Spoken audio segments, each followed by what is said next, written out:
Despite everything they've had to do and having the first $500 million quarterback, the Chiefs have a path to fix their cap situation right now. Today on Locked On Chiefs. From the land of the free and the home of the Chiefs, this is the Locked On Chiefs podcast.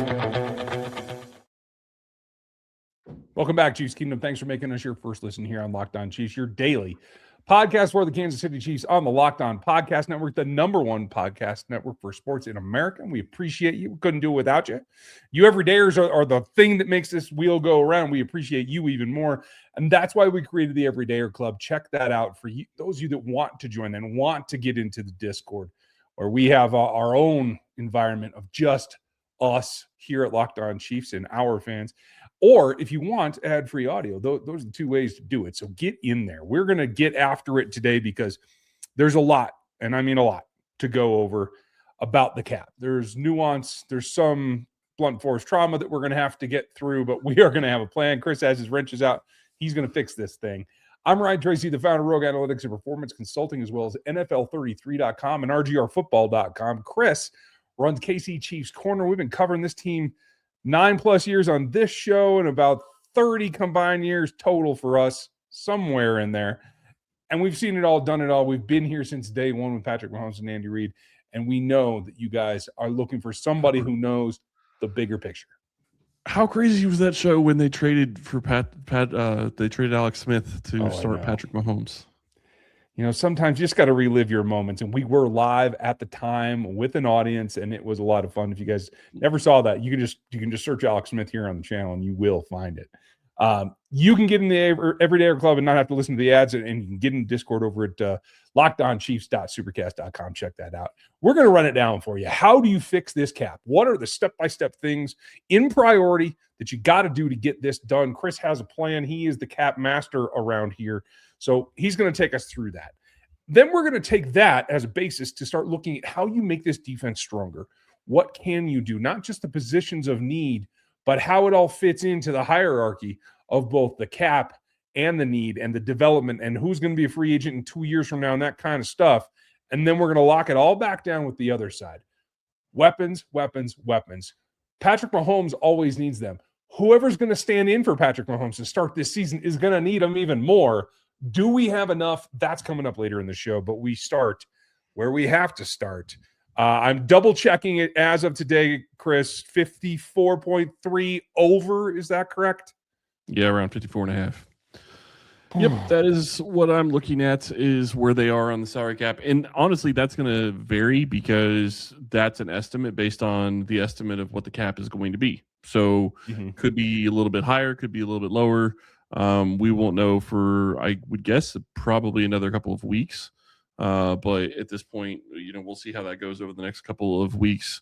When we get that information, it will get updated. But regardless, the money really is not going to change. I mean, the things they need to do isn't really going to change much at this point, going up or down $1 or $2 million, which is basically the level it can go either direction, is about $2 million. So that's really not going to change too much of what you would do. Maybe you get one more deal done if it's $2 million higher than what it is right now. Maybe low end deal. Futures, 53 on the roster. Yeah, I see what you mean. Maybe enough to squeak something in. Yep. But at this point, I mean, the #1 deal that has to be redone, and I guarantee that the Chiefs are already working on it, and we've talked about this ad nauseum. They got to do something with Patrick Mahomes. $7-8 million cap number in 2026. And obviously he can't play on that. They can't have him on that. Next year, I believe his cap number balloons to $78 million. So it's even worse next year.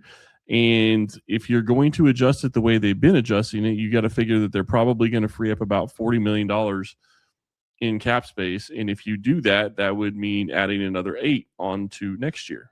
So you're looking at being like $85 million for his salary cap number next year if you don't redo the contract versus just completely not tearing it up necessarily, but doing a complete rework of it. So you mean renegotiate versus restructure, right? Yeah, and I think that they should be trying to renegotiate at this point because it's just going to get worse next year. I would imagine that there will be some deals that get done this offseason that will make his number even larger. And I think that you just try to get it done. He's going to be here for the foreseeable future. They know that. He wants to be here. Just make it happen. And so you free up $40 million in cap space. That gets you down to where you have about $14 million that you're still over. You cut Jawaan Taylor, and you are under the salary cap at that point with room to spare. About 6 under, right? Yep. So that's 2 moves that you can get done, but they got to be done by what? Is it the 11th of March? Yes. Day 1 of New Year? Yeah, I would imagine Jawaan Taylor gets cut before probably March 1st.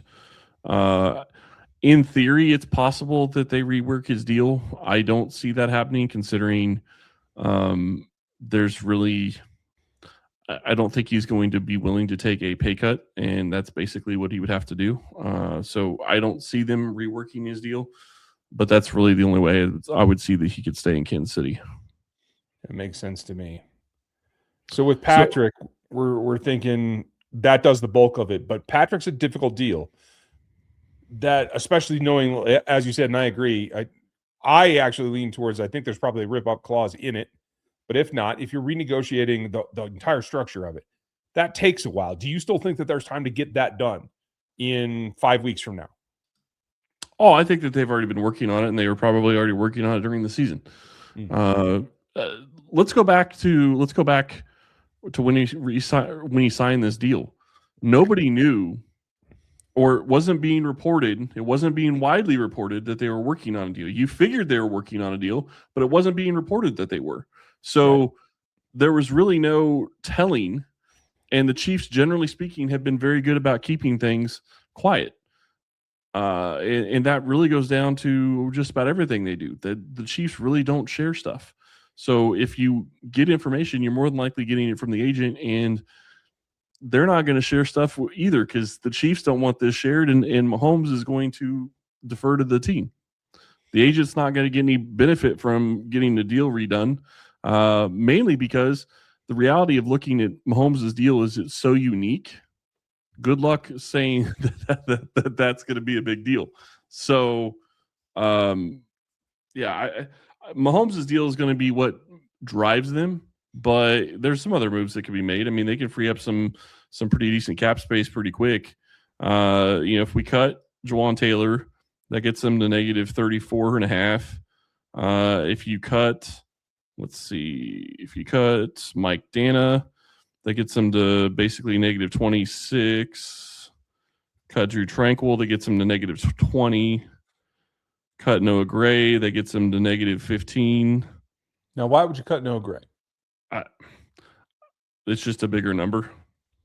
I'm just looking at it's like it's only $4 million, so it's not really something you have to do. If you cut Christian Fulton, which I know you're not going to like, it would get you to negative 14 or negative 15. So I mean, there's definitely some moves that can be made that will affect where Kansas City can get, and that's not even talking about with Mahomes' numbers in here. So you can free up a ton of cap space, and I would argue that there are some guys that probably, based on their play last year, probably don't deserve the contract that the numbers that they're supposed to be getting paid. I mean, it's just the reality of the NFL. So to me, I would say that some of those names probably are going to be gone because I just don't think that they're going to restructure a whole bunch of deals and push things into the future. Because the other reason why I would consider doing it, and this is the biggest question mark when you start looking at this, the other reason I would consider doing it this way is because you don't know where Mahomes is going to be come September 1st. If you just start restructuring everything and pushing everything forward, all you're doing is screwing yourself in the future. It'd be better to make moves, make your adjustments this year, take some lumps if you have to, and figure that you're going to have a much stronger 27 than you're going to have 26. I'm not saying that you give up on the year, but there's no reason to push all in until you know where Mahomes is going to be, and you're not going to know that in March. I guess that's fair. It's the timing that makes it difficult. It also makes it difficult to know what you can do in the meantime. So you got to get those two things out of it, and every other deal has to follow behind. But it all has to be towards a goal, and the goal is to make this defense stronger to support Patrick Mahomes. I think that comes down to two things that you got to do. You got to shore up that pass rush, and you have to get depth to replace good players in the secondary. How do they do that? Next. It's the last call for football on FanDuel. One final Sunday, one last kickoff, the final chance to get in on the action before the NFL season officially comes to a close. This is Super Bowl 60, and FanDuel is making sure you're right in the middle of it with a special offer just in time for the biggest game of the year. Whether you're backing the favorite, riding with the underdog, or building one last same-game parlay, this is the game everyone's been waiting for. This is where predictions turn into plays, stats turn into storylines, and every snap feels bigger. It's the perfect way to cap off the season and make the Super Bowl even more exciting from kickoff to the final whistle. If you're a new customer, bet just $5 and get $200 in bonus bets if you win. Cannot wait for the Super Bowl. Really looking forward to it. Make it count, because after the Super Bowl, the season is over. Last call for football on FanDuel, an official sportsbook partner of Super Bowl 60. Visit FanDuel.com to get started. Guys, it's late 2025, almost 2026, and those days of waiting for something to become a full-blown emergency before you see a doctor, they're over. No more walking it off for 6 months. No more pretending that it's weird shoulder stiffness isn't going to be more than just sleeping wrong. It's time to take your health seriously. And ZocDoc makes it easier than ever, because staying healthy is more than just hitting the gym or eating right. It's about actually getting things checked out when something feels off. No more back and forth with phone calls, waiting for weeks to be seen. Real appointment times, they're listed, they're same-day visits. It makes it easy for you to do what you need to. Stop putting off your doctor's appointments and get the care that you need. Go to ZocDoc.com/LockedOnNFL to find and instantly book a top-rated doctor today. That's ZocDoc.com/LockedOnNFL, ZocDoc.com/LockedOnNFL.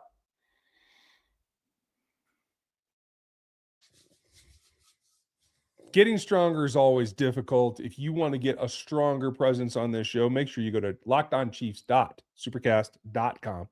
You're going to get two things. You're going to get access to our Discord, as well as the Everydayer Club exclusive. That's ad-free audio, and I know a lot of people are into that these days. You can always go get that there. Sign up for the Everydayer Club and get into the action with us. Getting stronger despite not being able to spend money. Part of that is moving on from project players. Part of that is making the tough decisions about players that you want back, but you probably know you can't afford. And it is always about reinvesting. But reinvesting has to have impact. And so that's, I think, where it comes to me. I am convinced that this is not a draft-only solution. To get this defense back to where it needs to be, there has to be at least one acquisition at the free agent level that has an impact on the defense's ability to play. That's either at cornerback or, more likely, at defensive line, particularly edge. And the free agent list isn't the greatest, but it is something that you can work with. And I think that's probably job number one that they can then back up with in the draft. So real quick before we get into that, I have a question. Are you talking it has to be a free agent from somewhere else, or could it be a re-signing of somebody they already have? I don't think it should be a re-signing. I think we've been there, done that. I don't see an advantage to re-signing the Chiefs' own free agents right now. Those free agents are Charles Omenihu and Janarius Robinson. Okay, I was actually just meaning defense in general, so I was also throwing Watson in there. Oh, okay. Yeah, as we talked about yesterday, I do think Watson is probably the pivot point in this whole offseason. If they re-sign him, I think that means the future for Trent McDuffie in Kansas City is very limited. So I think that is a separate scenario. I'm talking about the front and being able to pick somebody else up new for this roster that brings new blood, new abilities, and probably higher performance at positions that are lacking right now. Well, fair enough. I just wanted to verify and clarify what we were discussing. The other reason I asked that is because you start talking about, we talked about it in the last segment just a little bit. So Mike Danna is one of the guys that I think needs to be cut. And part of the reason is he is an okay player, but he is not going to be somebody that's going to get after the passer and give you that. He doesn't have that ability. He's 29 years old. He's not going to be improving on that ability. So at this point, he is what he is. And to me, I don't think that when you look at that in totality, I don't think that he's worth his cap number of $11.1 million. You'd save almost $9 million cutting him. So at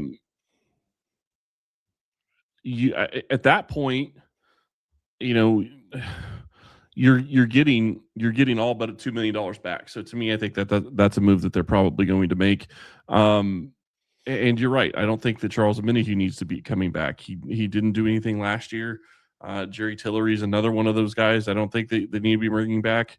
And I know you were talking specifically edge. I'm talking about the entire defensive line, because to me, it's not just edge.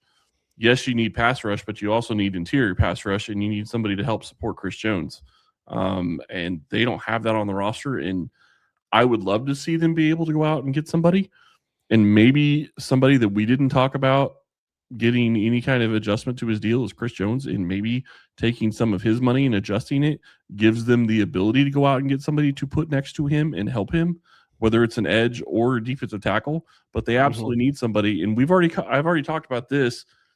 They need to get somebody that actually can fill the position, not somebody like Omar Norman Lott that is slated to play the same position Chris Jones is. Use Omar Norman Lott as a sub for Chris Jones.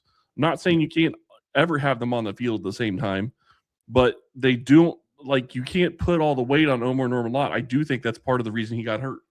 Yeah, I agree. He's got to lose that weight back off. He's got to play at his natural weight where he's effective. I agree with you. And I think there's room to have three techniques on this roster and even on the field at times together. Yeah, absolutely.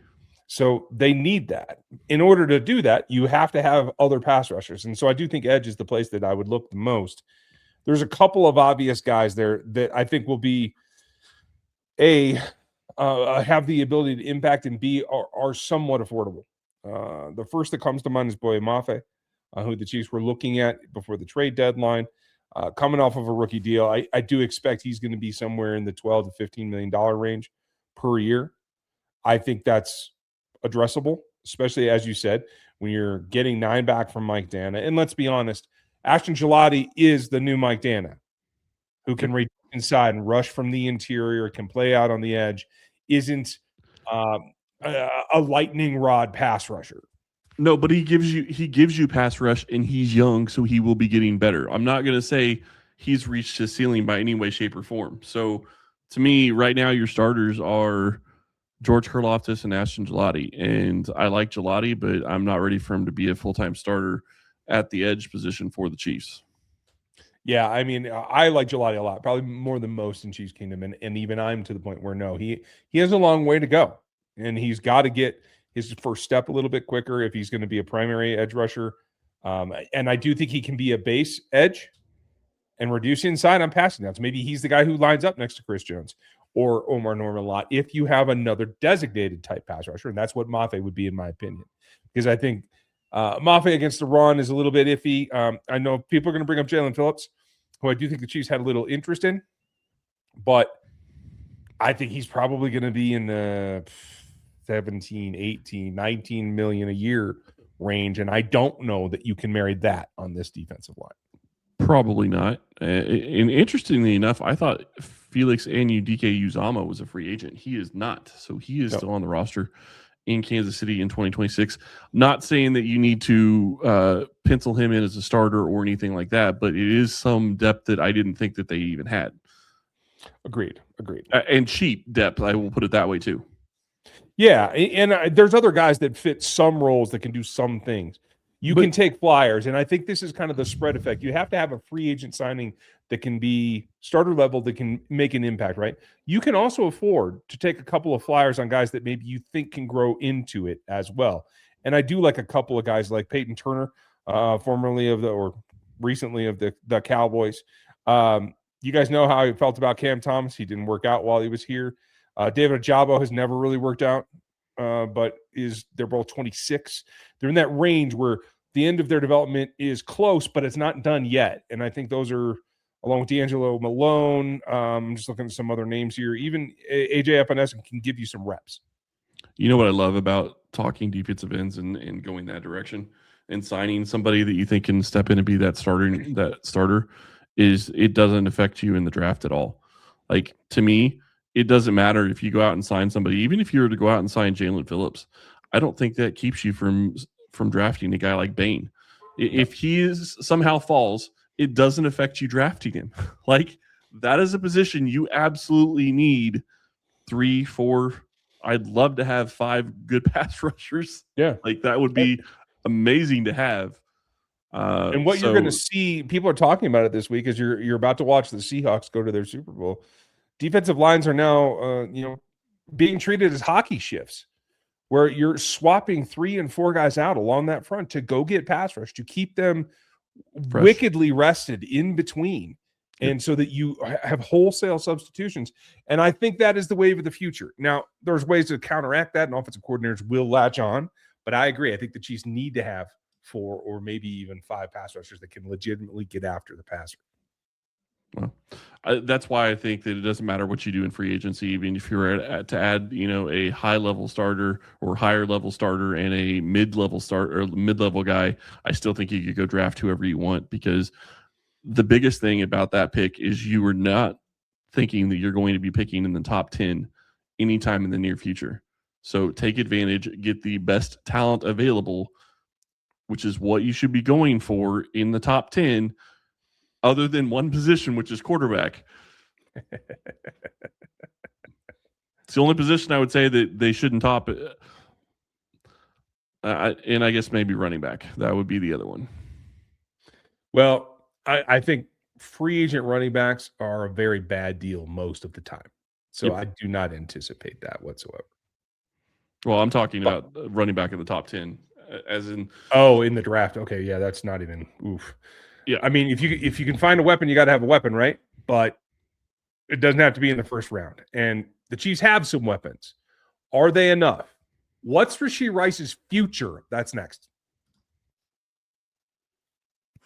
If you've ever hired somebody who looked good on paper but wasn't the right fit, you know how important that is.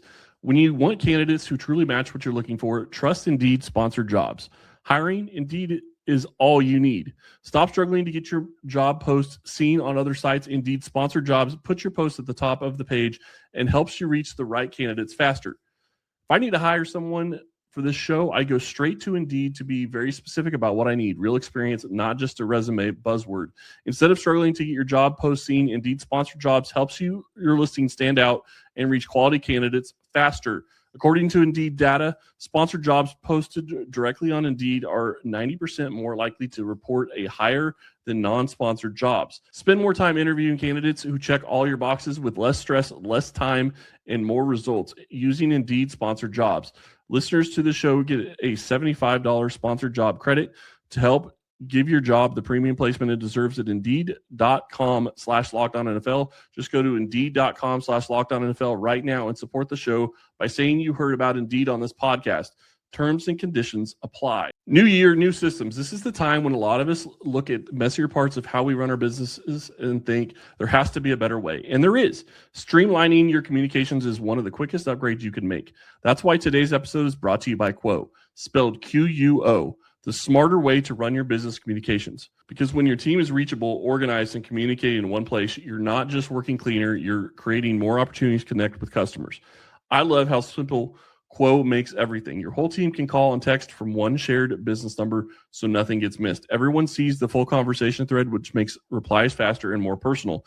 It works right from your phone or computer, and you can even keep your existing number. And Quo's smart AI tools automatically log calls, summarize conversations, and highlight next steps so details never slip through the cracks. It's no surprise Quo is the #1 rated business phone system on G2, trusted by more than 90,000 businesses, from solo operators to growing teams. Make this the year where no opportunity and no customer slips away. Try Quo for free, plus get 20% off your first 6 months when you go to quo.com/LockedOnNFL. That's QUO.com/LockedOnNFL. Quo, no missed calls, no missed customers. Lots and lots and lots of weapons is what you always need on offense. And Chiefs have had some. They've made investments. I just want to run this down real quick, particularly at the receiver position. Last year, 4th rounder in Royals. The year before that, 1st rounder in Xavier. Year before that, 2nd rounder in Rashee Rice. Year before that, 2nd rounder in Sky Moore. Year before that, they waited till Cornell Powell in the 5th, which was probably part of why combined in 2021, where they waited to the 5th, and 2020, when they didn't draft one. That's probably the reason that we're in this situation now, where we have Xavier Worthy, we have Rashee Rice. Tyquan Thornton made a statement recently in Super Bowl week about what he would like to see the Chiefs or his future team be. And I don't know that it necessarily described the Chiefs. What did you think? I think it's interesting. I understand why he wants to play more. I understand why he wants to have the ability to do more. Whether or not he actually gets that opportunity is going to be something else. But his comments make sense. Whether or not he has the ability to be more than a straight line guy is really the big question I'm going to have on that. And that's fair. And let's be honest, it was a slow development for Tyquan until he got here. And his usage in Kansas City, limited or not in his opinion, has been a step forward in his career.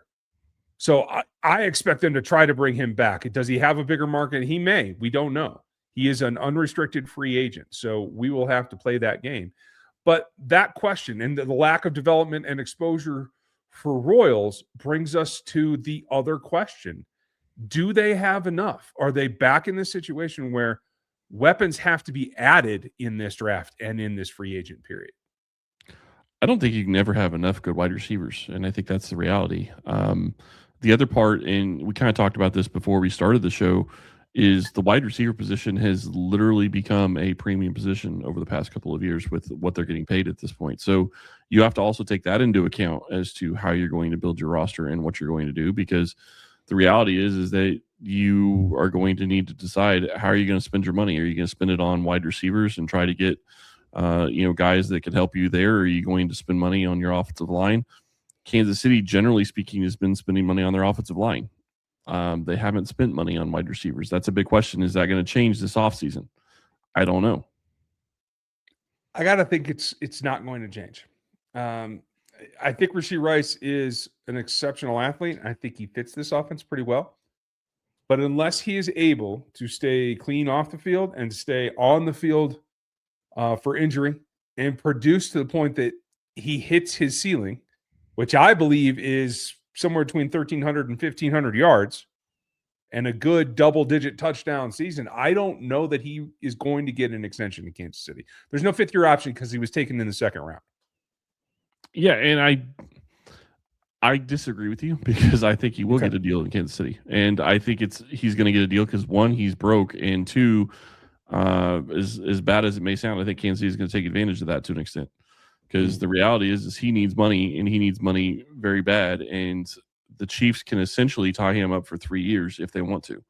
And yes, he would make really good money as a franchise tag player, but it's not guaranteed past that. And that's really what the problem is.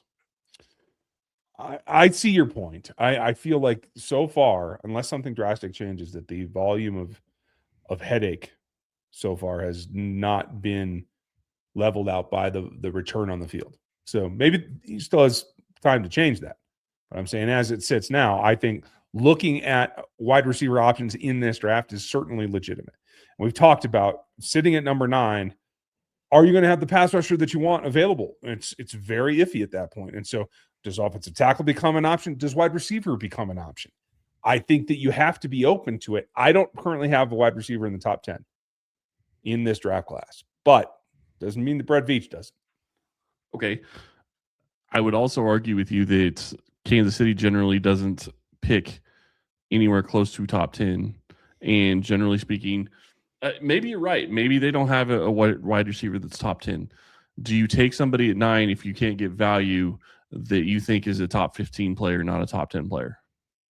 Meaning take a wide receiver? Yep. No. Wide receivers are too volatile for that. The safety point is offensive line. If you don't have a top 10 grade on a guy and you're forced to pick at 9, take the best offensive lineman on your board, and that is the safest pick. A lot of people would hate them taking an offensive tackle if the 2 wide receivers that are currently considered a early first round picks are still sitting on the board. I mean, honestly, this is the exact situation we had with Eric Fisher, where there just wasn't enough reason to take someone else at that pick level. And obviously, number 1 is very different than number 9. But I know there will be a lot of people that are just disappointed in that, especially when you're going to have to come back in the next couple of rounds and pick one, because you don't want to let it go to, like, say the 5th, like they did when what was that, 2020, when 21. they waited and waited and waited. They got Cornell Powell.